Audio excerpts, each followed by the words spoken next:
Assalamualaikum warahmatullahi wabarakatuh. Innal hamdalillah nahmaduhu wa nasta'inuhu wa nastahdihi wa nastaghfiruhu wa natubu ilaih wa na'udzu billahi min shururi anfusina wa sayyiati a'malina. May yahdihillahu fala mudilla lahu wa may yudlil fala hadiya lahu. Wa ashhadu an la ilaha illallah wahdahu la syarika lahu wa ashhadu anna Muhammadan 'abduhu wa rasuluh. Allahumma salli ala Muhammad wa ala ali Muhammad kama sallaita ala ali Ibrahim innaka Hamidum Majid wa barik ala Muhammad wa ala ali Muhammad kama barakta ala ali Ibrahim innaka Hamidum Majid. Amma ba'd. Alhamdulillah, dengan izin dan limpah kurnia Allah Subhanahu wa taala, kita diberikan peluang untuk sekali lagi sambung pengajian sirah kita. Mungkin antara hikmahnya semua orang kena duduk dekat rumah ni, kita boleh sambung kerap-kerap sikit lah. Di tiap minggu kita boleh buat kelas dan lebih mudah untuk semua orang. Mudah-mudahan Allah Subhanahu wa taala berkati majlis kita dan mudah-mudahan Allah Subhanahu wa taala mengangkat serta menghilangkan wabak dan juga ujian yang ditimpakan ke atas manusia ketika ni. Sebelum kita mula kuliah pada hari ini, saya cuma nak kongsi sedikit dengan tuan-tuan dan puan-puan pendengar sekalian, terutamanya sahabat-sahabat dalam Usrah Ali dan yang tinggal di Qatar. Sebelum ni kita telah menggerakkan satu tabung bantuan, tabung yang kita gerakkan mungkin 2 ataupun 3 minggu lepas untuk membantu rakyat Malaysia yang berada di dalam kesusahan yang terkesan dengan COVID-19. Dan Alhamdulillah kita berjaya kumpul daripada tuan-tuan dan puan-puan sekalian jumlah yang agak besar lah, lebih besar daripada sasaran kita, di mana kita kumpul lebih kurang 98,000 lebih sikit, dan bila kita convert ke ringgit, nilai tu jadi hampir ke 120,000 ringgit. Sasaran asal kita 50,000 rial, tapi Alhamdulillah dengan izin Allah Subhanahu wa taala dan juga sumbangan yang dihulurkan oleh tuan-tuan dan puan-puan sekalian, kita kumpul lebih kurang 120,000 ringgit dan telah pun diagihkan kepada orang yang layak menerima. Kalau kita tengok projek-projek kemanusiaan, bantuan-bantuan yang digerakkan pada macam-macam cabang, ada yang membantu frontliner, ada yang membantu orang bagi pendapatan ganti kepada orang yang hilang kerja dan sebagainya. Kita punya fokus, bagaimana yang kita kongsi awal-awal dahulu, fokus kita adalah untuk bagi keperluan asas, yang mana nilai dia mungkin RM200 ataupun RM200. Jadi dengan kutipan yang kita buat sebelum ni, Alhamdulillah bantuan tu telah pun disampaikan kepada ramai juga penerima, beratus-ratus keluarga penerima, dan kita agihkan, sahabat-sahabat agihkan kepada penerima di merata-rata tempat.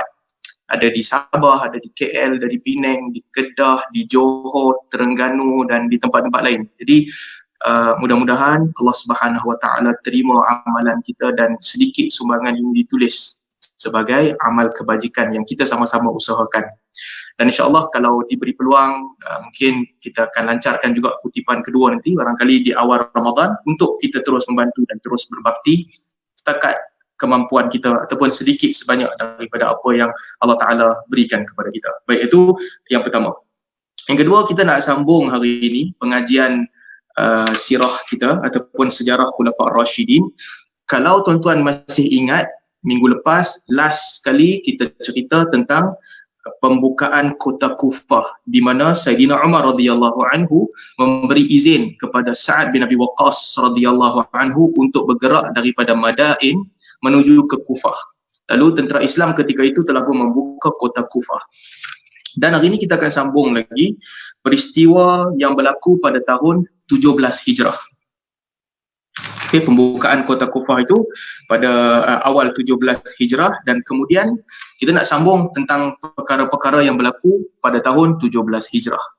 Baik, antara perkara utama yang berlaku pada tahun 17 Hijrah, baik, sebelum kita sambung, saya sekali lagi nak perkenalkan kepada tuan-tuan dan puan-puan yang tak ada buku ni, bolehlah dapatkan buku ni. Ini buku dalam bahasa Melayu, telah pun diterjemahkan, Perjalanan Hidup 4 Khalifah Rasul yang Agung.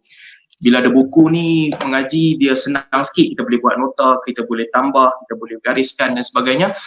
Manfaat dia lebih lama bertahan dengan kita. Mungkin hari ni kita dapat manfaat, nanti kita boleh ajarkan orang lain pula manfaat ni.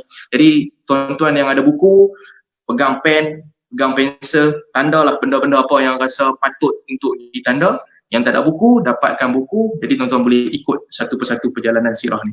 Kita sambung hari ni, muka surat 246.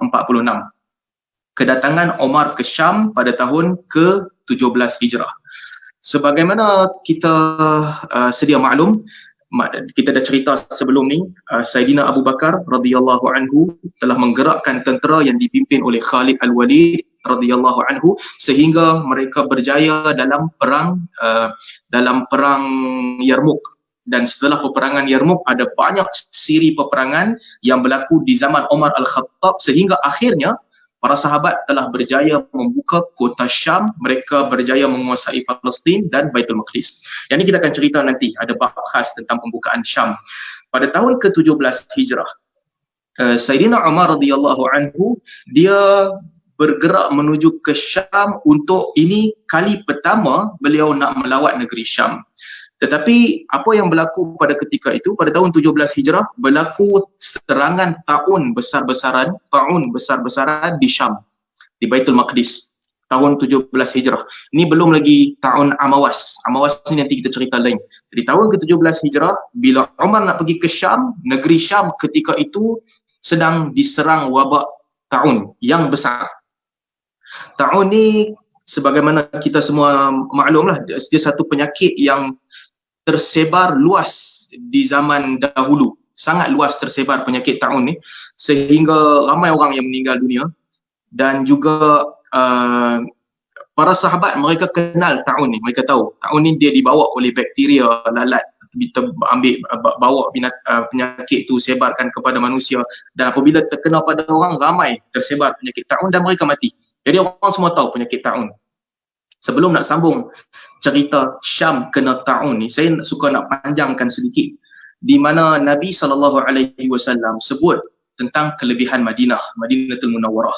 Nabi kata fa inna ta'un la yadkhulul Makkah wal Madinah. Dalam hadis yang diriwayatkan oleh Imam Al-Bukhari, kama qala, Nabi SAW sebut, atau hadis Muslim, Nabi kata Mekah dan Madinah tidak akan dimasuki oleh la yadkhulaha ta'un wala dajjal. Dajjal dan juga ta'un takkan masuk ke Madinah. Hadis ini.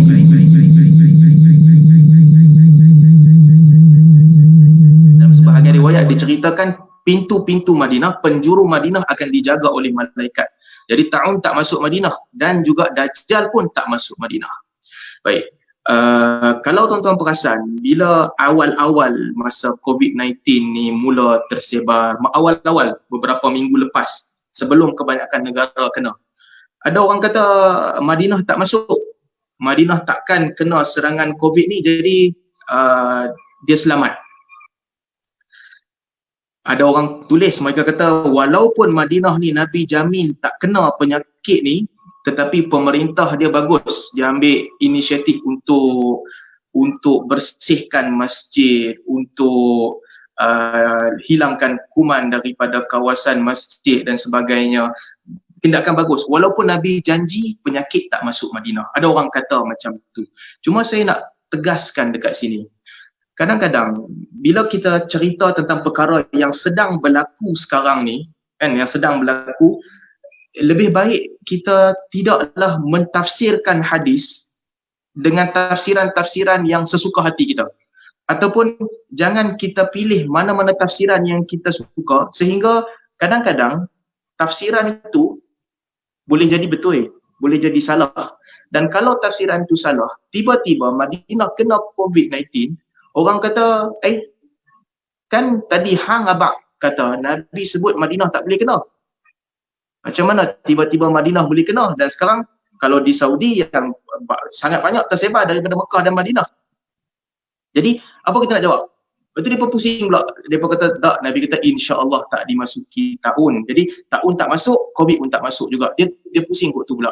Saya nak abang, paling senang dalam bab ni, jangan kata apa Nabi tak kata. Sebab kadang-kadang kita dakwa satu benda dan tiba-tiba terbukti salah. Akhirnya kita bagi gambaran bahawa agama tu salah. Jadi yang paling tepat adalah berhenti setakat yang Nabi kata. Nabi kata Madinah takkan dimasuki oleh Dajjal, takkan dimasuki oleh Ta'un. Setakat tu je. Dajjal tak masuk, Ta'un tak masuk. Bila mai penyakit baru ni, jangan kata dia sama macam Ta'un. Jadi kalau Ta'un pun tak masuk, COVID ni pun tak boleh masuk juga Madinah. Jangan buat begitu. Sebab kalau kita buat begitu, nanti terbukti perkataan kita salah, orang akan kata Nabi salah. Jadi ini kita kena berhati-hati. Sebab itulah Ibn Hajar Al-Asqalani rahimahullah, dia sebut dalam Fathul Bari, dikhabarkan bahawa Mekah telah dimasuki ataupun telah pernah diserang oleh Ta'un. Ibn Hajar kata itu disimpan rekod orang cerita tentang Ta'un menyerang Mekah. Dan Nabi SAW sebut dalam sebahagian riwayat Mekah dan Madinah takkan dimasuki Ta'un. Maka kata Ibn Hajar, mungkin yang masuk itu, yang menyerang Mekah itu adalah bakteria lain, penyakit lain. Lalu orang salah sangka dan orang ingat itu adalah Ta'un. Sedangkan Ta'un, Nabi SAW janji tak masuk. Tengok tak cara para ulama dia berinteraksi dengan nas ni. Kalau benda tu semua orang nampak, realiti, jangan ingkari dia. Itu yang orang nampak, ya. Tapi dalam masa yang sama, hadis Nabi tak salah. Mungkin kita silap mentafsirkan peristiwa. Jadi sebelum nak sambung ni, saya nak abang, jangan panjangkan benda yang Nabi tak sebut. Bila Nabi kata Mekah dan Madinah tak dimasuki Ta'un, Ta'un sajalah. Wabak lain hang jangan pandai-pandai pergi tambah. Wabak lain kadang-kadang dia timpa di negeri itu dan juga negeri-negeri lain. Baik, ini kita nak cerita apa yang berlaku di Syam. Pada tahun 17 Hijrah, Sayyidina Umar radhiyallahu anhu, dia bergerak menuju ke Syam untuk melawat Syam pada kali yang pertama setelah tentera Islam buka negeri Syam.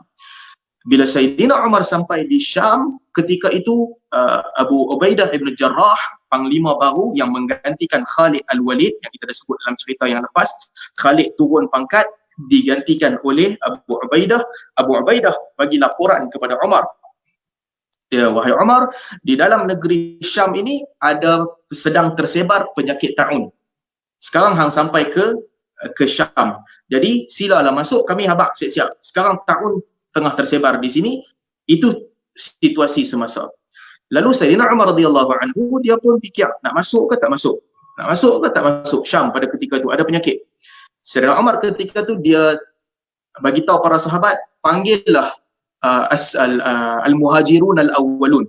Orang-orang muhajirin yang awal-awal masuk Islam, kumpulkan mereka di sisi aku. Bawa dia pemain di sini. So Sayyidina Umar pun sebut begitu, orang pun panggil siapa muhajirin yang berada dalam rombongan ini, semua datang ke sini berada di hadapan Sayyidina Umar sekarang. Sayyidina Umar tanya mereka, kita ada satu dilema sekarang ni. Negeri Syam sedang diserang oleh Ta'un. Nak masuk ke tak masuk? Mereka pun berbincang sama sendiri. Akhirnya mereka split kepada dua pandangan. Orang muhajirin yang awal-awal masuk Islam, sebahagian daripada mereka kata kepada Umar, kita dah sampai jauh ni, perjalanan kita jauh, teruskan perjalanan ini, masuklah ke negeri Syam.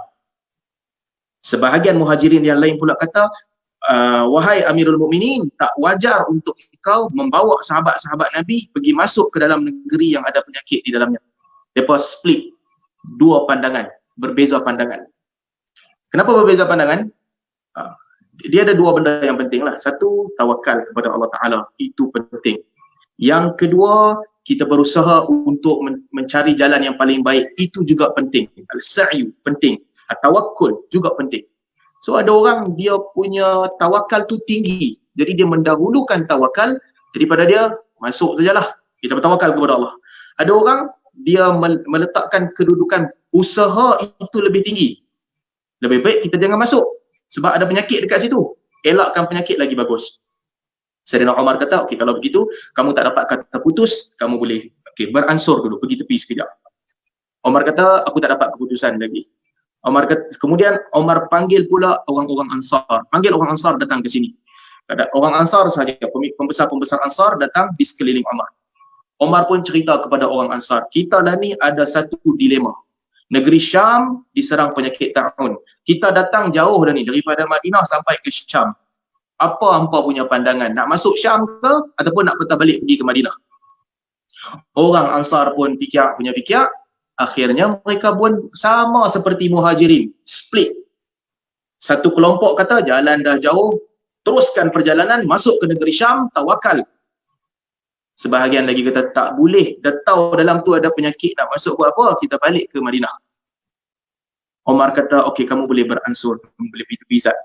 Lalu Umar panggil kelompok ketiga. Kelompok ketiga yang dipanggil oleh Umar adalah panggil berkumpul di sini pembesar-pembesar Quraisy yang lambat masuk Islam. Lambat masuk Islam. Bila mereka masuk Islam? Masa pembukaan kota Mekah baru masuk Islam. Ni geng-geng pembesar Quraisy yang kira awal-awal dulu ketegak, tak mau masuk Islam. Panggil mereka. Lalu mereka ni dikumpulkan di hadapan Sayyidina Umar radhiyallahu anhu. Sayyidina Umar tanya kepada pemimpin-pemimpin Quraisy yang kira geng-geng last masuk Islam ni. Kita ada satu dilema. Negeri Syam, penyakit taun tengah tersebar di dalamnya. Nak masuk ke tak masuk? Pemimpin-pemimpin Quraisy yang lambat masuk Islam ni, yang masuk Islam masa pembukaan kota Mekah, mereka semua bersepakat. Semua bersepakat. Jadi mereka punya logical thinking ni kira power lah. Bersepakat. Wahai Umar, kita tak boleh masuk ke negeri Syam. Hang tahu dalam Syam tu ada penyakit, nak masuk cari apa? Tak ada keperluan untuk masuk. Balik ke Madinah dan jangan masuk. Lalu Sayyidina Umar radhiyallahu anhu bila dia mendengar perkataan kesepakatan pembesar-pembesar Quraisy yang masuk Islam pada hari pembukaan kota Mekah, Umar pun buat keputusan bahawa okey, kalau begitu kita tak payah masuk ke negeri Syam, esok pagi kita patah balik ke Madinah. Selesaikan urusan kita, aku tak payah masuk ke negeri Syam. Bila Umar kata begitu, Umar kata nak balik ke Madinah, kata Abu Ubaidah ibn Jarrah radhiyallahu anhu, Abu Ubaidah ni panglima besar. Apa hal kita nak takut dengan virus? Takkan nak takut. Apa hal kita nak takut dengan bakteria taun ni? Dia kata, ya Amiral Mukminin, afiraran min qadarillah. Dia kata kat Umar, Abu Ubaidah kata, wahai Amirul Mukminin, apakah hang ni nak lari daripada ketentuan Allah? Takut sangat. Pasal apa takut sangat? Nak lari daripada ketentuan Allah. Kira maksudnya kalau Allah dah kata nak kena penyakit tu, kenalah. Kalau Allah kata tak kenalah. Hang pasal apa nak lari daripada ketentuan Allah? Kata Abu Ubaidah ibn Jarrah, panglima perang kepada Umar Al-Khattab radhiyallahu anhuma, khalifah ataupun Amirul Mukminin. Umar dia tengok Abu Ubaidah, dia perhati Abu Ubaidah lama. Umar kata, "Lau ghairaka qalaha ya Abu Ubaidah." Umar kata, wahai Abu Ubaidah, kalaulah orang lain yang ucap perkataan ni lain daripada hang kan bagus. Hang punya kedudukan ni tak patutlah ucap perkataan begini. Maksudnya begitulah. Macam mana hang ni, hang jadi pemimpin perang, ada fikiran yang bagus, ada penakkulan yang baik, boleh ucapkan perkataan ni. Orang lain kalau kata okey lah. Umar kata, lau ghairuka qalaha ya Abu Ubaidah. Kalau kan bagus kalau orang lain yang ucap perkataan ni tak keluar daripada mulut hang wahai Abu Ubaidah. Kata Umar, na'am, nafirru min qadarillah ila qadarillah. Umar kata, betul, kita memang lari daripada takdir Allah, tetapi kita lari daripada takdir Allah menuju kepada takdir Allah yang lain. Hang nak lari pergi mana? Kalau hang masuk, itu takdir Allah. Kalau hang tak jadi masuk negeri Syam, hang keluar daripada Syam, itu pun takdir Allah juga.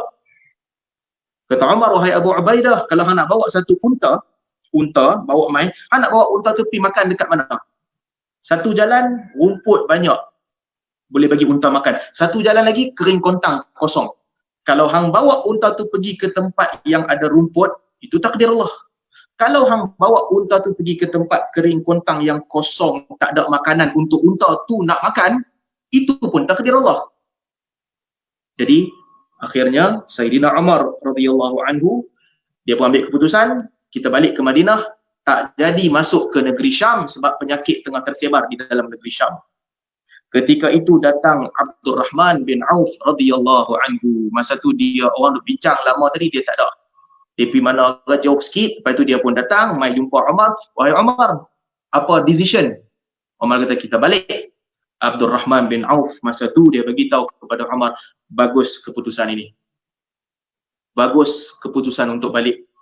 Kerana aku mendengar Nabi SAW pernah bersabda, "Idza sami'tum bihi bi ardin fala taqdamu alaihi."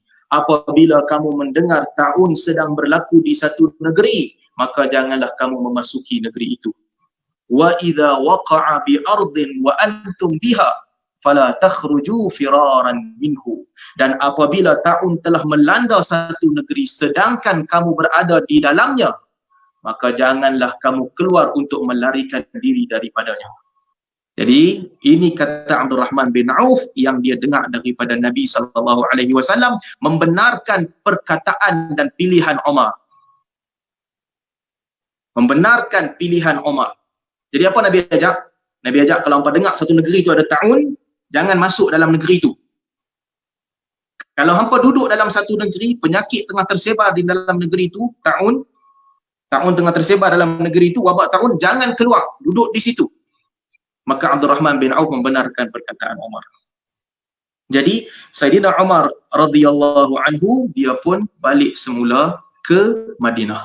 So ini tahun ke-17 Hijrah. Kemudian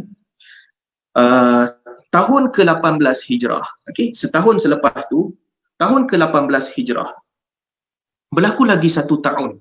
Dan tahun ini lebih besar. Yang awal tu mungkin kecil sikit. Ramai sahabat hidup selepas tu, tak ada masalah, penyakit tu pun hilang. Penyakit ni para ulama kata dia bermusim tahun. Bila sampai musim kemarau, musim panas sama dia hilang. Kemudian dia datang balik selepas tu kadang-kadang. So pada tahun ke-18 Hijrah, okey, inilah tahun di mana berlaku tahun yang paling besar ketika itu, iaitu apa yang dinamakan tahun Amawas, tahun ke-18.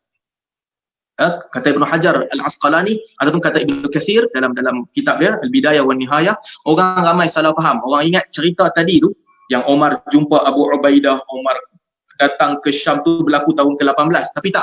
Dia dua peristiwa yang lain. Yang tadi tu tahun ke-17 ketika Omar datang ke Syam. Yang ni tahun ke-18.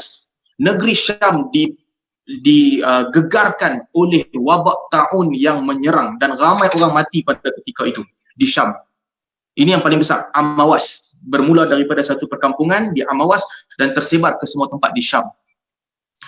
Bila khabar ini sampai kepada Sayyidina Umar radhiyallahu anhu, sampai kepada Umar bahawa Syam sedang diserang taun dan orang sedang mula mati. Ramai orang, tiap-tiap hari ramai orang mati. Maka Sayyidina Umar radhiyallahu anhu tulis surat. Dia tulis surat, dia hantar kepada Abu Ubaidah ibn Jarrah. Sebab dia sayanglah dekat Abu Ubaidah bin Jarrah. Tak boleh nak selamatkan semua orang sebab nampak dia punya trend tu ramai orang akan mati. Maka Umar tulis surat kepada Abu Ubaidah. Umar bagi tahu dekat dia, aku sangat berhajat untuk cakap dengan hang face to face. Terjumpa dan kita cakap. Tetapi hang tahu bahawa dalam keadaan ni kita tak boleh nak jumpa dan tak boleh nak cakap. Maka kerana itu, apabila hang dapat surat daripada aku ni, terima surat ini, maka janganlah hang letakkan surat ini, melainkan terus balik jumpa aku dan kita bercakap. Khalifah bagi perintah. Amirul Mukminin beritahu kepada Abu Ubaidah, dapat sahaja surat ni, hang baca sahaja, sebelum sempat hang letak pun terus bersiap-siap balik ke Madinah, aku nak jumpa hang. Apa tujuan Umar? Tujuan Umar, dia nak bagi Abu Ubaidah tak kena taun tu. Sebab dia dengar taun tu sedang tersebar dan ramai orang yang mati. Abu Ubaidah Ibnu Jarrah radhiyallahu anhu, apabila dia menerima surat daripada Umar, dia buka surat tu pada tahun ke-18 Hijrah, dia baca dan dia tahu apa kehendak Umar. Dia tahu Umar nak suruh dia keluar nak selamatkan dia.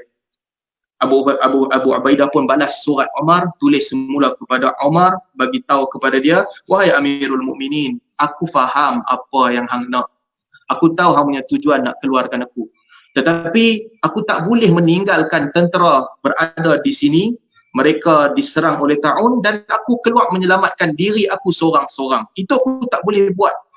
Mana boleh seorang panglima buat tingkah laku yang macam tu? Selfish, selamatkan diri aku, orang lain kena. Maka kata Abu Ubaidah bin Jarrah, aku tak mau untuk meninggalkan tentera aku, tolonglah batalkan arahan, biarkan aku tinggal sama-sama menghadapi keadaan sukar ini bersama dengan tentera. Jangan bawa balik aku. Hantar surat kepada Umar. Tukang bawa surat ni pun bawa balik kepada Umar. Dia baca surat yang telah ditulis oleh Abu Ubaidah ibn Jarrah. Umar bila dapat surat tu dia menangis. Dia menangis. Orang duduk di sekeliling dia buka surat tu dan dia menangis. Orang yang duduk di sekeliling Umar tanya kepada Umar, wahai Amirul Mukminin, pasal faham menangis bila dapat surat? Abu Ubaidah dah mati ke? Ada kena ta'un ke? Umar kata dia tak kena ta'un, tapi aku punya kira-kira dia akan kena. Macam itulah kata Umar lebih kurang. Dia tak kena, tapi dia nampak gaya macam dia akan kena ta'un ni. Umar punya firasat. Nampak gaya bila taun ni serang, dia akan termasuk salah seorang yang kena taun ni. Kemudian Umar kata, tak apalah kalau begitu, tulis surat kedua kepada dia. Beritahu kepada Abu Ubaidah bin Jarrah, pindahkanlah tentera yang berada di Syam pergi ke tempat yang tinggi. Sebab bila duduk di atas bukit, udara di bukit itu lebih segar. Baik.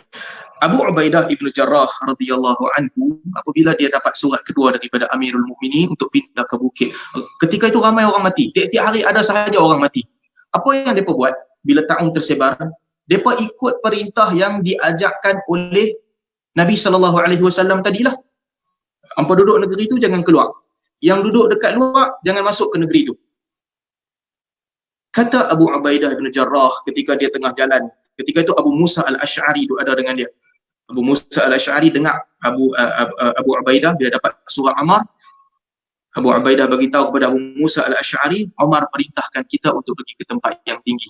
Dia pun kumpulkan tentera untuk pergi ke tempat yang tinggi. Kata Abu Ubaidah, ayuhan nas, wahai manusia, inna hadzal waj'a rahmatun bikum wa da'watu nabiyyikum wa mautu salihin min qablikum. Abu Ubaidah kata, wahai manusia, sesungguhnya penyakit ini iaitu taun adalah rahmat ke atas kamu dan juga doa Nabi kamu, dan inilah cara kematian orang-orang yang soleh sebelum daripada kamu. Dan dia kata, wa inna Aba Ubaidah yas'alullah an yaqsima li Abi Ubaidah haddahu minhu. Dan sesungguhnya Abu Ubaidah ini, insan yang bernama Abu Ubaidah ini berdoa kepada Allah supaya memberikan bahagian Abu Ubaidah daripada taun ini. Dia doa kepada Allah Ta'ala supaya dia mati kerana dia mati dalam taun tu. Sebab apa? 3 sebab. Rahmatan lakum. Penyakit ini adalah rahmatan bikum, rahmat kepada kamu. Da'watan nabiyyikum, dakwah doa Nabi kamu. Dan juga mautas salihin min qablikum. Demikianlah cara mati orang-orang soleh sebelum daripada kamu. Abu Ubaidah kata, ya Allah, bagilah kepada aku bahagian aku daripada tahun ni. Biarlah kena kepada aku. Maka dalam perjalanan mereka nak pergi ke tanah berbukit yang tinggi ni, akhirnya Abu Ubaidah dia berhenti. Ketika mereka berhenti, Abu Ubaidah dia rasa tak sedap badan. Dan dia beritahu kepada Abu Musa al-Ash'ari. Sebelum tu, isteri Abu Musa al-Ash'ari pun dah kena. Abu Ubaidah kata ke Abu Musa al-Ash'ari, aku rasa tahun ni wallahi dah kena kepada aku. Lalu mereka pun terus perjalanan. Abu Ubaidah ibnu Jarrah radhiyallahu anhu, dia meninggal dunia disebabkan tahun Amawas. Panglima besar. Banyak peperangan dia join, Allah takdirkan dia meninggal dunia kerana tahun. Dan doa dia sendiri, dia minta, ya Allah, matikanlah aku kerana tahun ni. Bagilah ke aku bahagian tahun. Kemudian Abu Ubaidah digantikan oleh Mu'adz bin Jabal radhiyallahu anhu. Mu'adz bin Jabal radhiyallahu anhu pun sama juga. Inna hadzal waj'a rahmatun bikum wa da'watu nabiyyikum wa mautu salihin min qablikum. Dia doa, ya Allah, sesungguhnya penyakit ini adalah rahmat ke atas kami dan juga doa Nabi kami dan juga kematian orang-orang soleh sebelum kami. Bagilah kepada keluarga Mu'adz sebahagian daripada penyakit tahun. Dia pun kena. Mula-mula kena anak dia Abdul Rahman, kemudian kena kepada Mu'adz bin Jabal sebab doa dia. Dia minta, ya Allah, matikanlah aku di dalam tahun. Baik, yang ni kita nak cerita sikit. Apa kita nak buat bila kena wabak ni? Apa yang perlu buat? Sebab kita tengok Abu Ubaidah bin Jarrah radhiyallahu anhu dan Mu'adz bin Jabal radhiyallahu anhu, dua-dua orang ni depa minta supaya depa dimatikan kerana tahun. Depa minta mereka mati dalam kena penyakit tahun yang sedang tersebar di Syam pada ketika itu. Kata Abu Qilabah, kalau tak silap saya, Abu Qilabah rawi hadis, meriwayatkan hadis dalam riwayat Imam Ahmad, seingat saya, kata Abu Qilabah, aku tak faham apabila Mu'adz dan juga Abu Ubaidah, mereka sebut 3 perkara ni. Rahmatun bikum, da'watu nabiyyikum, mautu salihin min qablikum. Rahmat kepada kamu, tahun ni, rahmat kepada kamu, doa Nabi kamu, dan cara mati orang soleh di kalangan kamu. Kata Abu Qilabah, 2 benda aku boleh faham. Aku boleh faham kenapa ta'un ni rahmat. Sebab sakit sebelum mati ni adalah menghapuskan dosa dan sebagainya. Aku boleh faham kenapa ta'un ni adalah kematian orang soleh sebelum kamu. Sejarah menceritakan ta'un telah menyerang ramai orang soleh yang mereka meninggal dunia. Tapi aku tak boleh faham satu benda.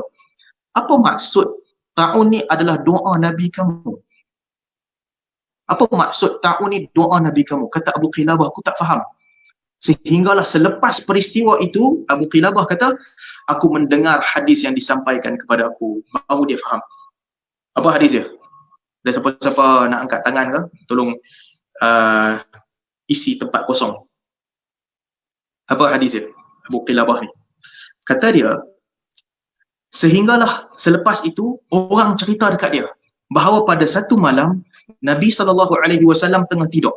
Nabi tengah tidur, lalu kemudian Nabi sebut fahumma idzan au ta'un. Nabi kata kalau begitu biarlah demam ataupun ta'un. Nabi ulang fahumma idzan au ta'un. Kalau begitu biarlah demam panas ataupun ta'un. Fahumma idzan au ta'un. Kalau begitu biarlah demam panas ataupun ta'un. Nabi sebut banyak kali malam. Kemudian Nabi pun tidur. Apabila Nabi SAW bangun keesokan harinya, salah seorang daripada isteri Nabi SAW bertanya kepada Nabi SAW, "Ya Rasulullah, semalam masa Rasulullah tidur, kami dengar Rasulullah kata, fahumma idzan au ta'un. Kalau begitu biarlah demam ataupun ta'un." Nabi ulang banyak kali perkataan itu. Kenapa wahai Rasulullah? Pasal apa Nabi ulang perkataan ni banyak kali? Kata Nabi SAW, semalam aku didatangi oleh Jibril, maka aku minta 3 perkara. 3 doa yang Nabi minta. Satu doa Nabi minta supaya umat Nabi SAW tidaklah hapus sekali, dihancurkan sekaligus. Allah makbulkan. Yang kedua, Nabi SAW minta bahawa umat Nabi SAW ini tidaklah dibunuh ramai-ramai. Tidaklah diserang oleh musuh, mati semua sekali. Allah makbulkan. Yang ketiga, Nabi SAW minta alla yajma'a ummati 'ala dhalalah, supaya umat ini tidak berhimpun di atas kesesatan. Supaya sebahagian daripada mereka tidaklah mencari kesalahan sebahagian yang lain. Tidaklah sebahagian daripada mereka menghancurkan sebahagian yang lain. Minta supaya mereka jangan sesat. Kemudian fa'aba alayya, doa itu tidak dimakbulkan. Doa supaya umat ni takkan sesat, bersatu di atas kesesatan, takkan sesat selama-lamanya, tidak dimakbulkan. Maka setelah itu Nabi SAW, kalau begitu biarlah demam panas ataupun ta'un. Biarlah demam panas ataupun ta'un. Kata Abu Qilabah, bila aku dengar hadis tu, baru aku faham doa Abu Ubaidah ibn Jarrah dan juga doa Mu'adz bin Jabal radhiyallahu anhu. So apa yang jadi? Ketika Amawas ni serang, para sahabat kehidupan mereka biasa. Mereka mengambil jalan yang Nabi sebut tadi dah. Orang luar tak masuk. Dan juga orang yang tinggal di Syam tak keluar. Tetapi kerana Nabi ceritakan tentang ta'un, kerana kesakitan ini menghilangkan dosa dan sebagainya, mereka minta doa supaya mereka dikenakan penyakit ini dan meninggal dunia. Mereka hidup seperti biasa. Sehingga bila ta'un hilang, ta'un ini hilang daripada negeri Syam. Apabila negeri Syam, Abu Ubaidah bin Jarrah telah pun meninggal dunia ketika itu. Mu'adz bin Jabal dia sakit, dia kena ta'un. Pemerintahan ketika itu diambil oleh Amr bin Al-As radhiyallahu anhu. Amr bin Al-As radhiyallahu anhu. Siapa Amr bin Al-As? Seorang pemimpin Quraisy jugalah. Cuma dia masuk Islam awal sikit. Dia tak tunggu masa pembukaan kota Mekah. Dia masuk Islam sama macam Khalid Al-Walid. Tahun ke-8 Hijrah, dia main masuk Islam siap-siap selepas Hudaybiyah. So, Amr bin Al-As radhiyallahu anhu. Macam tadi juga, kalau perasaan tadi kan, pembesar Quraisy, dia punya logical thinking dia tinggi. Dia boleh connect semua dot-dot yang ada, dia boleh sambung bagi nampak apa situasi yang dihadapi dan apa jalan keluar yang paling bagus. Nabi kata, kalau wabak ada satu negeri, jangan masuk negeri itu. Kalau hampa duduk dekat situ ada wabak, jangan keluar. Sebahagian daripada para sahabat, apa mereka buat? Mereka ikut apa Nabi kata. Tapi macam Abu Musa Al-Asy'ari radhiyallahu anhu, ikut macam Nabi kata. Cuma pada tafsiran dia, Abu Musa Al-Asy'ari kata, itu untuk menjaga i'tiqad. Disebut dalam riwayat Abu Musa al-Asy'ari kata untuk jaga i'tiqad. Kalau kamu yakin bahawa sekalipun kamu tinggal di situ, Allah yang berkuasa memudaratkan kamu, menyakitkan kamu, bukan penyakit ta'un. Kalau kamu ada keyakinan itu, tak apa, kamu boleh keluar. Dia nak kata tentang ini tentang i'tiqad. Mereka melihat di sudut itu. Tetapi Amr bin Al-As radhiyallahu anhu, dia tak tengok di sudut tu. Dia tengok di sudut lain. Apa yang dia buat? Dia buat satu keputusan dan dia ambil satu pendirian yang berbeza dengan Abu Ubaidah dan juga Mu'adh. Kata Amr bin Al-As ketika itu, innahu rijsun fatafarraqu anhu. Sesungguhnya ta'un ini adalah najis, adalah penyakit, adalah kekotoran. Maka larilah kamu daripada dia. Larilah kamu daripada ta'un. Jadi, siapa yang ajak ni? Keep distance ni. Jauhkan diri dari sesama lain. Duduk jauh-jauh, jangan duduk dekat-dekat. Amr bin Al-As radhiyallahu anhu. Fatafarraqu anhu. Larilah kamu daripada ta'un. Jangan duduk dekat-dekat. Lari. Masa dia kata tu, orang marah. Para sahabat memang marah gila dekat dia. Sebab dia buat pandai-pandai. Nabi doa supaya kena ta'un. Nabi kata, ini rahmat kepada kamu. Ini rahmat, dan Nabi doa supaya sama ada demam panas ataupun ta'un. Tiba-tiba Amr bin Al-As kata, ta'un ni najis, kotor. Orang marah. Syurahbil bin Hasanah, salah seorang panglima perang juga, kata Syurahbil, laqad sahibtu Rasulullah sallallahu alaihi wasallam wa Amrun adallu min ba'iri hadha. Kata Syurahbil, sesungguhnya aku pernah bersama dengan Nabi sallallahu alaihi wasallam, sedangkan Amr bin Al-As, dia ini lebih sesat daripada aku punya keldai. Kata Syurahbil bin Hasanah. Kata Abu Wa'il al-Hudhali, sama juga, kami dulu duduk dengan Nabi sallallahu alaihi wasallam, sedangkan orang ini Amr bin Al-As lebih sesat daripada unta aku. Kenapa dia sesat? Mana dia boleh kata ta'un ni najis? Sedangkan Nabi kata fahumma idzan au ta'un, sama ada demam ataupun ta'un. Kata Syurahbil bin Hasanah, rahmatun bikum, ta'un ni sebenarnya adalah rahmat kepada kamu, doa Nabi kamu, dan kematian orang soleh di kalangan kamu. Dia bukan rijis, bukan penyakit, bukan najis. Amr bin Al-As, dia yang pegang pemerintahan, dia yang berkuasa. Orang tanya dia, betul ke Syurahbil kata ni? Dia kata, betul lah Syurahbil kata. Tapi Amr bin Al-As kata, inna hadal waja' idza waqa'a yashta'ilu ishti'alan nar fatahassanu minhu fil jibal. Kata Amr bin Al-As, sesungguhnya penyakit ini apabila dia timpa kamu, sesungguhnya dia ini seperti api yang marak. Dia marak seperti api yang marak. Hamai dekat hang kena. Fatahassanu minhu fil jibal. Maka larilah kamu daripada api ini. Selamatkan diri kamu pergi ke bukit-bukit. Jauh antara satu sama lain. Tafarraqu anhu. Jauh. Itulah pendirian yang diambil oleh Amr bin Al-As radhiyallahu anhu. Dan akhirnya Allah Subhanahu wa taala mentakdirkan bahawa penyakit ta'un amawas ini hilang dengan polisi yang diambil oleh Amr bin Al-As. Jauhkan diri masing-masing. Orang balik cerita kepada Umar Al-Khattab, wahai Umar Al-Khattab, tengok ni Amr bin Al-As buat pandai-pandai dia sendiri.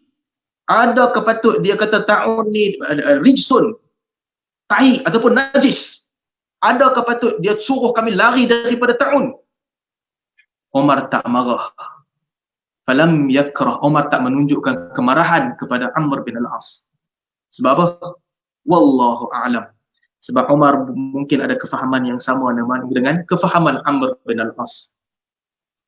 Ini yang penting untuk balance di antara tawakal dan juga usaha. Redha dan juga usaha. Redha sama-sama bergerak seiring dengan usaha. Kalau kamu kena ta'un tu, redha. Itu adalah rahmat kepada kamu. Itu adalah doa Nabi kamu. Itulah kematian orang-orang soleh sebelum kamu. Tetapi sebelum kamu kena ta'un itu, larilah kamu seboleh-boleh daripada dia. Demikianlah cara untuk menghimpunkan hadis-hadis Nabi SAW. Demikianlah pemikiran untuk menghimpunkan hadis. Ini fiqh. Kemahiran untuk himpunkan hadis. Kalau tidak orang tak boleh faham. Nabi kata sama ada demam ataupun taun. Nabi juga kata kalau ada taun dalam negeri itu jangan masuk. Macam mana nak himpun? Kalau kita baca nas ni asing-asing, kita tak nampak. Tetapi Allah Ta'ala kurniakan kemahiran berfikir kepada sebahagian orang. Allah Ta'ala kurniakan kepada Umar Al-Khattab radhiyallahu anhu. Taun kena dekat Syam.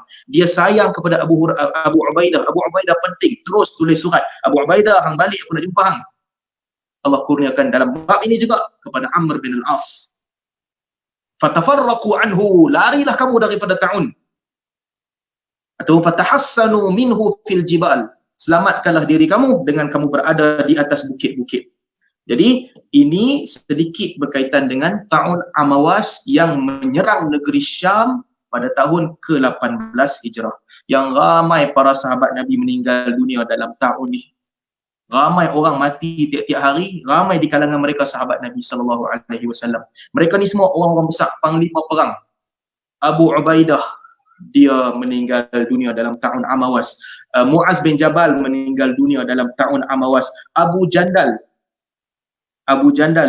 yang kita cerita dia di zaman Nabi SAW, selepas perjanjian Hudaibiyah, dia duduk satu kawasan sendiri, kerajaan dia pun meninggal dunia. Yazid bin Abu Sufyan,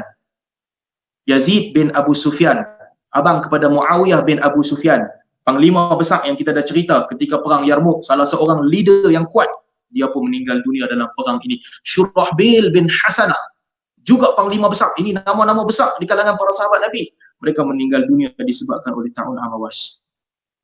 Jadi tuan-tuan, sebelum kita nak sambung ni, saya nak cerita satu benda lagi supaya mati kerana penyakit ataupun diserang penyakit yang mematikan ramai orang-orang yang hebat ni, kita boleh elak. Itu yang Nabi sebut. Itu yang diamalkan oleh Umar, yang diamalkan oleh Abu Ubaidah, yang diamalkan oleh Amr bin Al-As. Boleh elak. Ada jalan untuk elakkan diri, selamatkan diri. Tetapi kalau orang yang terkena, janganlah ingat orang-orang itu buruk. Jangan pandang rendah kepada orang-orang yang terkena tu. Sebab Amawas ini telah menyaksikan kematian berapa ramai panglima-panglima umat yang masih hidup pada ketika itu.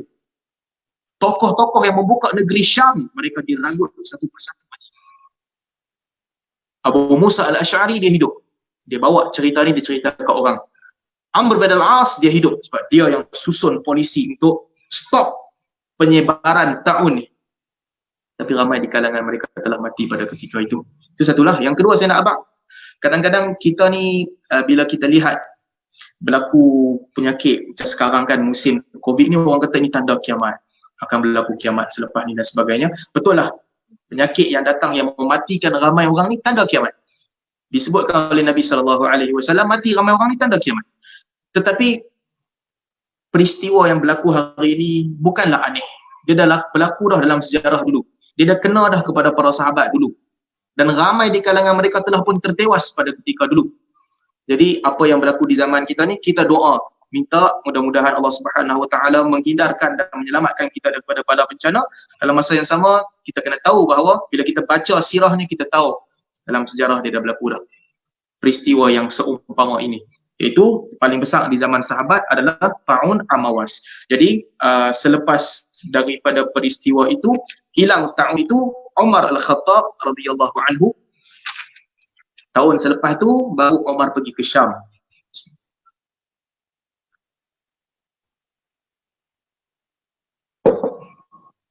Sebelum Umar pergi ke Syam, apa lagi yang boleh kita cerita? Renovasi yang dilakukan oleh Umar membina jalan rumah-rumah di antara Makkah dan Madinah. Ini tuan-tuan boleh baca sendiri. Dan kemudian pada tahun ke-17 Hijrah juga, Umar Al-Khattab radhiyallahu anhu berkahwin dengan Ummu Kulthum bint Ali radhiyallahu anhu.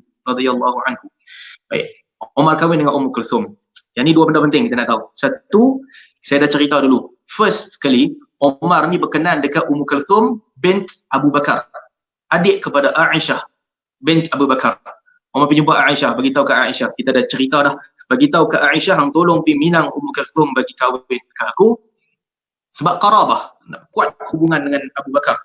Aisyah tanya kat dia, Ummu Kulthum kata, aku tak mau kahwin dengan Umar, buat apa nak kahwin dengan Khalifah? Khalifah pun miskin, harta tak ada, lebih baik aku kahwin dengan orang yang ada harta. Tak mau, Umar tak mau, tak ada harta.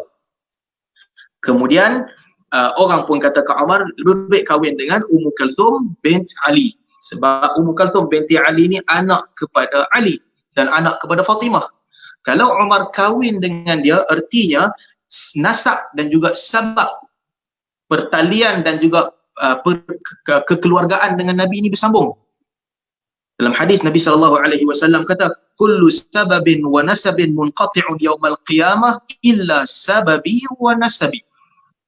Nabi kata, demi sesungguhnya semua perhubungan dan juga pertalian kekeluargaan itu terputus pada hari kiamat, melainkan perhubungan denganku dan juga kekeluargaan dengan aku. Orang kata, Kak Umar, kalau begitu kahwinlah dengan Ummul Kalthum. Jadi Umar pun pergi Minang, Ali pun bersetuju, dia pun kahwin dengan 40,000 dirham. Satu benda yang tuan-tuan kena ingat. Apa Syiah kata? Syiah kata Ali ni tak suka Kak Umar. Umar ni jahat, Umar ni rampas kuasa, Umar ni tekan Ahlul Bait. Yang ni semua pembohong. Apa dalil paling besar ini semua fitnah? Dalil paling besar adalah Ali bagi Umar kahwin dengan Ummul Kalthum. Kalau dia macam tu punya tak suka ke Umar, kalau Umar macam tu punya jahat, kalau permusuhan antara Ali dan juga Umar begitu besar, yang dia nak pergi kahwin anak dia dengan Umar tu pasal apa? Bab lain, okey, bab lain boleh kata taqiyah. Bab lain boleh pakai taqiyah. Pasal apa Umar ikut, pasal apa Ali pergi ikut tentera Abu Bakar? Dia kata taqiyah. Ali saja tak boleh nak lawan, Ali pun sembunyikan diri, ikut tentera Abu Bakar pergi lawan.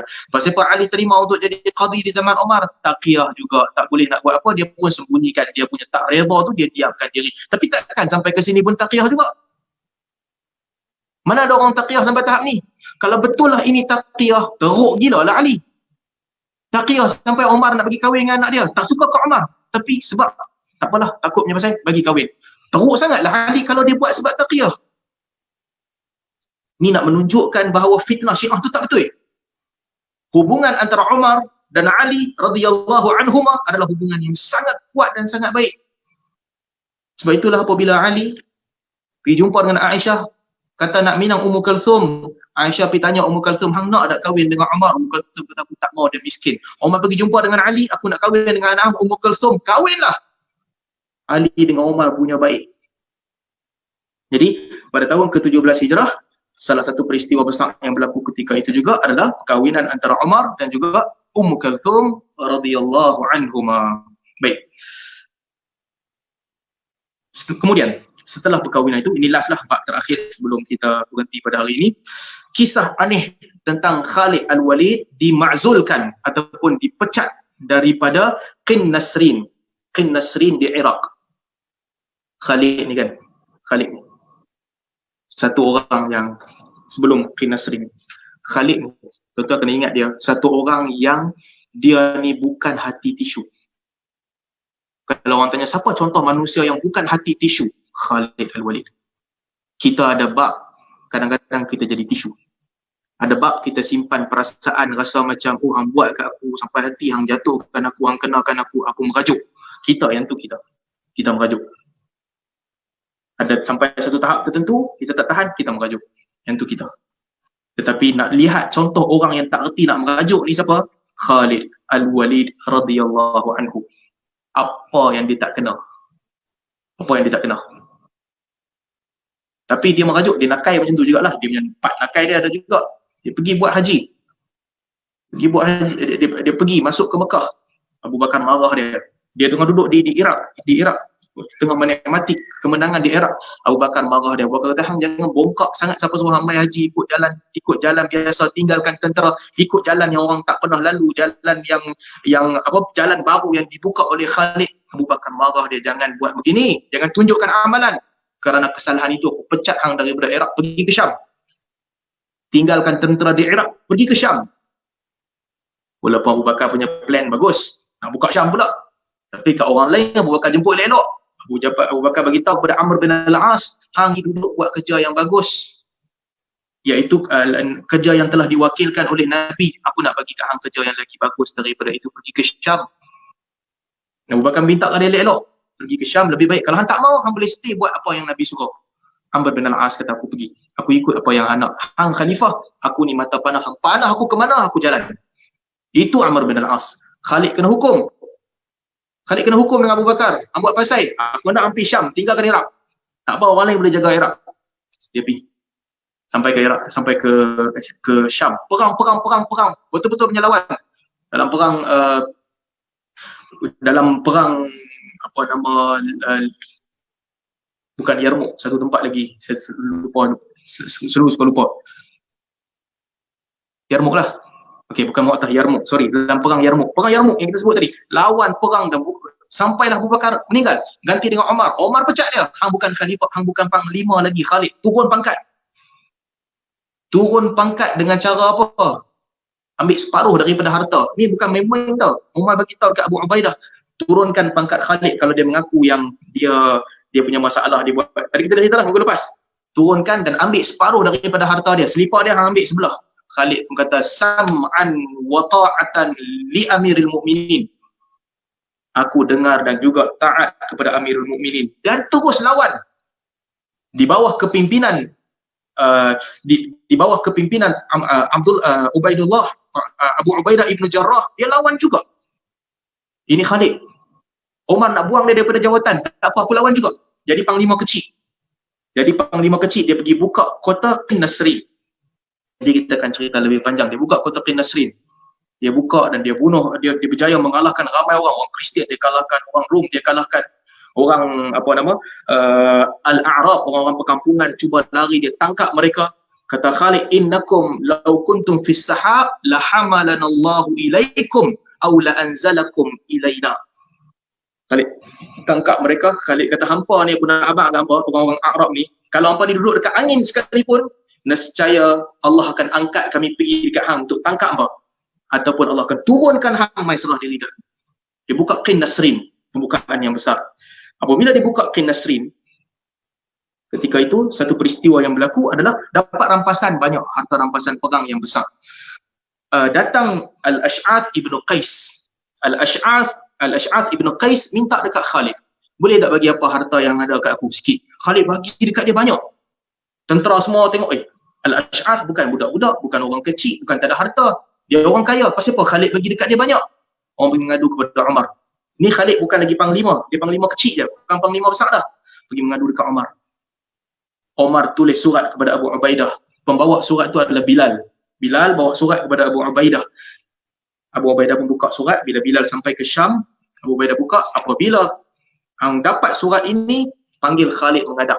Tanya kepada dia, 10,000 dirham yang dia bagi dekat Ash'ath bin Qais tu duit siapa? Umar kira hak dah dengan Khalid. Kalau dia bagi itu duit kerajaan, sesungguhnya dia telah pecah amanah. Kalau dia bagi itu duit dia sendiri, sesungguhnya dia telah boros. Dia pecah amanah ataupun dia boros. Tanya kepada dia. Lalu Abu Ubaidah ibnu Jarrah, dia seganlah dengan Khalid, sebab sebelum tu jawatan Khalid ni besar. Khalid panglima, dia junior staff. Tiba-tiba datang surat tu buat begitu. Abu Ubaidah tak ada pilihan, dia naik atas mimbar. Naik atas mimbar, dia pun panggil Khalid menghadap. Umar kata, cabut serban Khalid dan tanya kepada dia, duit siapa yang dia bagi kepada Ash'ath bin Qais? Khalid duduk atas mimbar, Abu Ubaidah duduk atas mimbar, panggil Khalid. Dia tak cakap apa, dia duduk diam, dia segan, tak boleh cakap dengan Khalid. Segan. Maka Bilal yang tukang cakap. Bilal tanya kepada dia, siapa punya duit yang dia bagi dan sebagainya. Lalu Bilal yang bacakan keputusan Umar bahawa Khalid dipecat daripada semua jawatan dan balik sekarang ke Madinah. Khalid dipecat daripada semua jawatan, balik sekarang ke Madinah. Hati tisu? Tak. Sampai ni pun tak juga. Abu Bakar tendang dia daripada Iraq pergi ke Syam, dia lawan. Umar jatuhkan dia daripada panglima utama, ganti dia jadi panglima yang bawah sikit daripada Abu Ubaidah, teruskan lawan. Sampai ke tahap ni Bilal kata, Umar memerintahkan engkau supaya balik ke Madinah. Okey, aku balik. Umar minta aku balik, aku balik. Itu dia Khalid. Sebab dia tahu, walaupun dia kata Umar tak suka kat dia, tapi dia tahu bahawa Abu Bakar dan Umar adalah dua orang yang paling baik. Dua orang paling baik selepas Nabi SAW adalah Abu Bakar dan Umar. Tak kira lah Umar suka kat dia ataupun tak suka kat dia. Sam'an wa ta'atan li amirul mu'minin. Dia beritahu kat Bilal, aku selesaikan urusan aku. Dia pergi ke Qin-Nasrin, beritahu kepada mereka, taatlah kepada pemerintah baru, aku ditarik balik oleh Umar. Dia balik ke Madinah. Apabila balik ke Madinah, sampai ke Madinah, Khalid first kali, apa dia buat sampai ke Madinah? Nak kata dia punya hebat lah, seorang pahlawan yang hebat. Tak balik rumah, pergi jumpa Umar. Menghadap Umar terus. Masuk Khalid, kata Umar, sana'ta walam yasna' kasun'ika sani'. Wama yasna'ul aqwam fallahu sani'. Dia masuk Umar kata kepada dia, wahai Khalid, sesungguhnya hang telah melakukan satu benda yang tak dilakukan oleh orang lain. Dan apabila seseorang melakukan sesuatu, maka sesungguhnya Allah lah pelaku sebenar. Umar tanya dia ketika tu, baru Umar tanya dia, 10,000 yang hang bagi dekat Ash'ab dan Qais ni duit siapa Khalid? Khalid kata, yang tu duit aku, bahagian perang aku bagi dekat dia. Aku punya bahagian aku bagi kat dia, tak ambil duit negara pun, harta aku sendiri. Kata Umar, wallahi innaka alayya lakarim wa innaka ilayya lahabib. Umar kata, wahai Khalid, sesungguhnya aku tahu hang ni orang yang pemurah. Dan aku tahu hang ni orang yang aku sayang, wahai Khalid. Walan ta'mal li ba'dal yawm ala syai'. Tapi aku nak abad kat hang Khalid, lepas ni hang tak payahlah buat kerja apa-apa dah untuk aku. Aku sayang hang Khalid, aku tahu hang pemurah, hang jangan buatlah apa kerja untuk aku. Umar tulis, hantar kepada semua negeri-negeri dia. Sesungguhnya aku berhentikan Khalid bukan sebab aku marah kepada dia dan bukan juga sebab khianat dia. Walakinnan nas futinu, bukan sebab dia khianat, bukan sebab aku marah, tetapi kerana manusia telah diuji. Manusia telah diuji disebabkan oleh Khalid. Fa ahbabtu an ya'lamu innallaha huwas sani'. Aku suka, aku nak agar manusia tahu bahawa yang melaksanakan segala-galanya, yang menentukan segala-galanya bukan Khalid tapi Allah. Yang bagi kita menang adalah Allah, bukan Khalid. Sebab itulah aku tarik dia daripada jawatan dia. Umar tak benci kepada Khalid. Umar tak marah kepada Khalid. Sikap Umar. Satu lagi saya nak cerita pasal Umar ni, plus. Tadi sikap Khalid. Tuan-tuan kena ingat, satu orang yang hati dia tak ada tisu langsung, yang keras. Perasaan jauh. Hang nak aku pergi perang, aku pergi perang. Hang nak aku balik, Khalid. Khalid itu dia. Tapi nak tahu satu orang lagi, Umar punya special pula apa? Umar punya special, hang buat masalah, aku tendang hang keluar. Tak kira lah hang besar mana pun, tak kira lah hang betul ke hang salah, hang buat masalah, hang out. Khalid buat masalah, out. Orang main mengadu kepada Umar tentang Sa'ad bin Abi Waqqas. Nanti kita akan masuk bab tu. Mengadu tentang Sa'ad bin Abi Waqqas, Umar panggil Sa'ad bin Abi Waqqas, ganti orang lain, hang duduk Madinah. Walaupun Sa'ad tak salah. Nanti kita akan cerita panjang lah, Sa'ad tak salah. Orang datang mengadu kepada Umar tentang Mughirah bin Syu'bah. Nanti kita akan cerita minggu depan lah kot, insyaAllah kalau ada masa panjang lah ni. Orang cerita tentang Mughirah bin Syu'bah, Umar pun hantar Abu Musa al-Ash'ari hang pergi ke Basrah, ganti Mughirah bin Syu'bah, panggil dia balik. Yang tu Umar. Jadi governor ada masalah je, buat sikit-sikit benda tak kena, tak puas hati, hampa balik. Khalid balik. Mughirah bin Syu'bah balik. Sa'ad bin Abi Waqqas balik. Umar punya polisi ni kata agama dan juga negara Islam tu lebih besar daripada mana-mana individu. Siapa pun boleh dipecat. Islam sahaja yang kekal. Jadi saya berhenti setakat ni dulu untuk hari ni. Nanti insyaAllah lepas ni saya nak sambung sikit satu peristiwa yang berlaku tahun ni juga, iaitu pemecatan tahun ke-17, pemecatan Mughirah bin Syu'bah daripada Basrah. Tapi lambat dah ni, nanti insyaAllah minggu depan kalau ada kesempatan kita sambung bab tu. Lepas tu kita sambung balik apa yang diceritakan di dalam buku ni. Umar pergi ke Syam, tahun kemiskinan di Syam dan sebagainya. Kalau ada soalan, kita buka soalan sikit. Macam mana nak buka soalan, saya pun tak tahu. Haji Kai tolong uruskan soalan. Kalau tak, kita berhenti setakat ni dululah untuk hari ni. Okay, siapa ada soalan boleh raise hand ataupun tulis dekat Facebook ataupun YouTube lah. Tapi saya ada soalan saya pertama lah. Sekarang ni ada dua macam dua pendapat lah. Umar kata stay, yang Amru tu suruh keluar. Jadi ini antara pandangan antara pemimpin. Kalau secara peribadi, orang perseorangan dia boleh ambil tindakan sendiri ataupun dia kena ikut arahan pemimpin. Okey, baik. Umar, okey, apa yang berlaku? Ini benda penting yang mungkin kita boleh bincangkan sedikit lah tempoh yang ringkas ni. Kalau kita tak nak berubat, kita tak nak berubat, kita nak biarkan kita ditimpa kesakitan ataupun kita redha dengan kesakitan, itu hak kita. Itu hak kita. First kali, jangan salah kod. Dengar cerita ni habis-habis. Itu hak kita. Sebab ada hadis di mana Nabi SAW sebut tentang umat Nabi, kalau tak silap saya 70,000 orang, yadkhulunal jannah biduni hisab, masuk syurga tanpa hisab, tanpa cek dia masuk syurga terus direct. Apabila orang tanya kepada Nabi SAW, apa ciri-ciri mereka? La yastarqun wala yatatayyarun wala yaktawun. Dalam riwayat Muslim, Nabi kata depa ni la yastarqun, depa tak pi minta orang jampi dekat depa, tolonglah jampi aku, bagi aku baik, baca ruqyah dekat aku. Tak, depa tak minta. Wala yaktawun, dan juga depa tak pi buat ubat. Yaktawun ni tempel dengan api besi panas. Itu ubat yang paling berkesan. Kalau tak ada benda lain dah berkesan, itu paling high, paling tinggi punya ubat. Yang tu pun depa tak buat. Maksudnya berubat pun tak, minta orang baca ruqyah pun tak, wala yatatayyarun. Mereka juga tidak menganggap sial, tak menganggap komplain kena ni nasib tak baik dan sebagainya. Nabi SAW kata, umat aku yang ada ciri ni depa masuk syurga tanpa hisab. Masuk syurga tanpa hisab. Apa yang depa buat? Depa tak minta orang ruqyah dekat depa, depa tak berubat, dan juga depa tak anggap sial, masuk syurga direct. Jadi, tapi dalam masa yang sama, Nabi SAW kata tadawau, berubatlah kamu.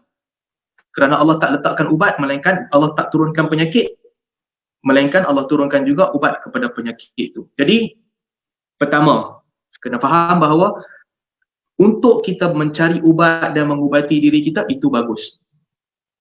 Itu baik. Tapi bagi orang yang dia redha, dia tak nak ubat diri dia, dalam kes umum, dia tak nak ubat diri dia, itu hak dia.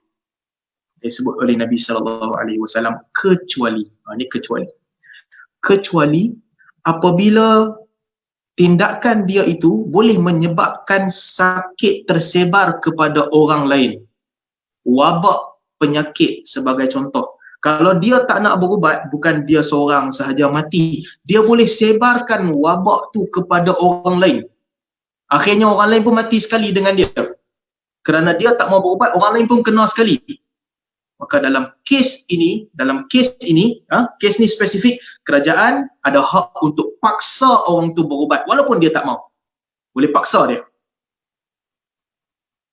Nabi SAW pesan, salah satu cara untuk kawal dia, hampa duduk dalam negeri yang ada ta'un, jangan keluar. Hampa duduk dekat luar, negeri tu ada ta'un, jangan masuk.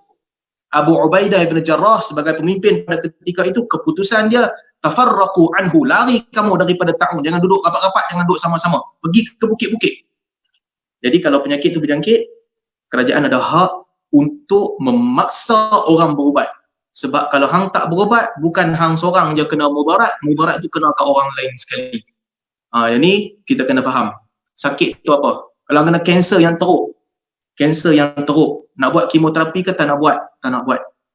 Pasal apa tak nak buat? Saya nak bersabar, saya redha dengan ujian Allah. Boleh, tak apa. Hang mati seorang je.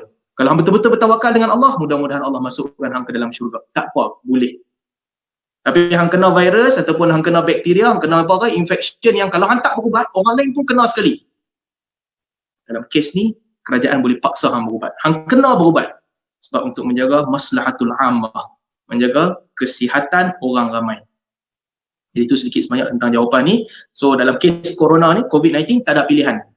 Kalau hang tak berubat, orang lain pun jadi mangsa. Jadi kena ikut apa sahaja titah ataupun perintah-perintah yang dikeluarkan oleh kerajaan untuk kawal jangkitan.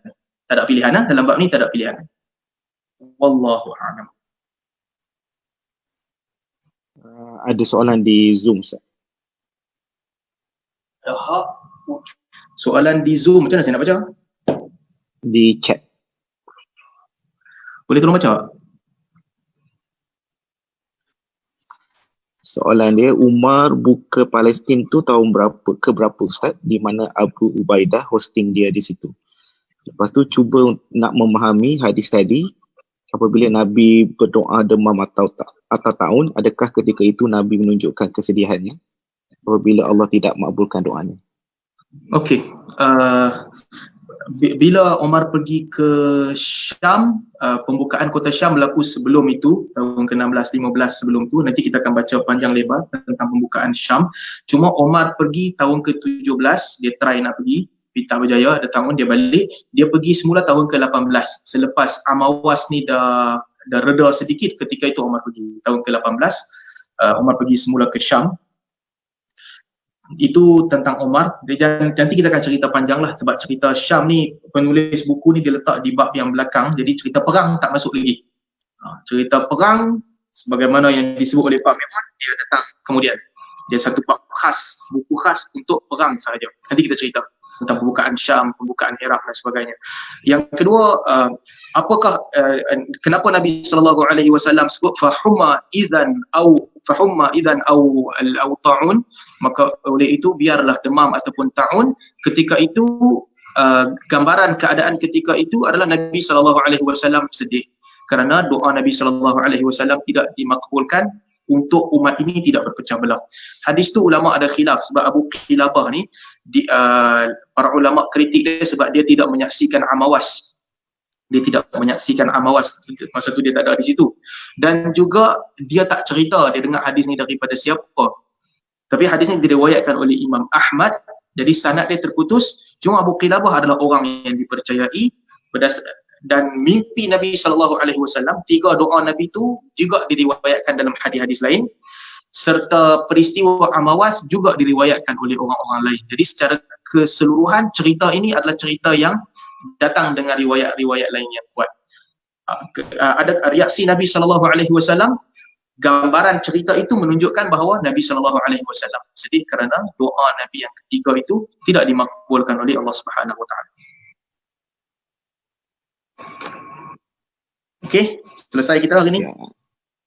Ada soalan di Facebook. Mungkin samalah. Soalan, Assalamualaikum Ustaz. Andai kata Abu Ubaidah mengikut surat pertama Sayyidina Umar, adakah ia bagi isyarat fitnya kalau arahan dari pemimpin maka boleh keluar dari tempat berlakunya wabak? Seperti contoh rakyat Malaysia yang keluar dari tempat wabak yang berlaku sebab ia canggah dengan hadis Nabi yang larang keluar dari tempat wabak. Okey, ada perintah umum yang diamalkan beramai-ramai. Jadi perintah umum ni, kekalkan umum dia itu lebih baik untuk diamalkan oleh semua orang untuk kekal. Cuma kadang-kadang perintah umum ni ada beberapa orang dikecualikan daripada perintah umum sebab kepentingan orang itu, kepentingan. Contohnya apabila wabak berlaku di satu negeri, kena hantar pegawai-pegawai diplomasi daripada negara kita pergi ke negeri itu untuk uruskan rakyat di situ. Jadi itu satu perintah yang di luar hukum umum. Ataupun satu negeri diserang oleh wabak, kita hantar doktor dan pegawai kesihatan untuk pergi ke negeri itu dan kawal wabak. Itu khas sebab ada kepentingan untuk dia ada di situ. Jadi perintah umum kekal umum. Apabila ada kepentingan untuk individu tertentu keluar daripada perintah umum ini, maka dia boleh keluar daripada perintah umum. China bila kena Wuhan, kena serang teruk, dia hantar banyak askar masuk. Walaupun dia lockdown, hantar askar untuk buat hospital. Hantar doktor untuk ubati penyakit. Jadi kalau nak nilai di sudut syarak, ini bolehlah. Kemasukan askar tu untuk buat hospital, bantu orang. Kemasukan doktor tu untuk bantu orang, untuk ubati orang yang ada di situ. Demikian juga dalam kes Abu Ubaidah ibn Jarrah radhiyallahu anhu, dia ni orang penting. Panglima tentera yang paling penting. Jadi untuk selamatkan dia, bukan sekadar selamatkan dia. Untuk selamatkan dia artinya untuk memiliki kualiti dia tu untuk pergi perang dan buka kota-kota lain pula. Individu dia tu penting. Bukan kata nyawa dia tu penting sebab dia. Kalau nyawa tu penting sebab dia nak kekalkan nyawa dia, jangan lantik dia jadi panglima, lebih duduk rumah jangan pergi perang. Tak. Omar lantik dia. Bila Omar lantik dia jadi panglima, Omar tahu ada kemungkinan dia akan hidup ataupun dia akan mati dalam perang. Tetapi apabila ada ruang untuk selamatkan Abu Ubaidah kerana kedudukan dia tu penting sebagai panglima, maka Umar punya pilihan, aku nak selamatkan Abu Ubaidah. Sebab dia selamatkan dia ni ada masalah yang lebih besar.